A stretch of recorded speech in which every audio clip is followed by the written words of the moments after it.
There guys, welcome back. Got another monthly ammo haul. So take a look here. Did a lot of reloading this month. There is a reason for that. I'll definitely be letting you guys know a little bit later.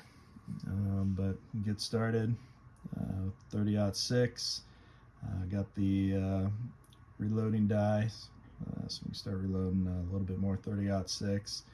Also picked up another mag for the Winchester Wildcat 22. So we got another mag there. Picked up 100 rounds of 5.56 Frontier full metal jackets.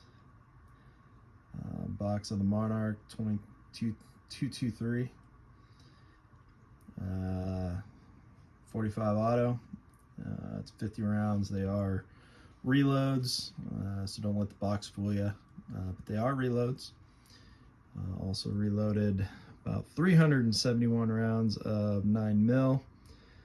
Trying to get rid of some powder and primers that I have, along with the 12 gauge 7.5 shot lead.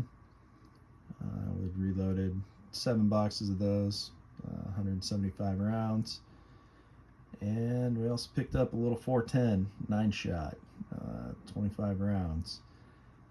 So that is everything for this month. Again, we'll have some news and everything upcoming, but until then, let's have a day.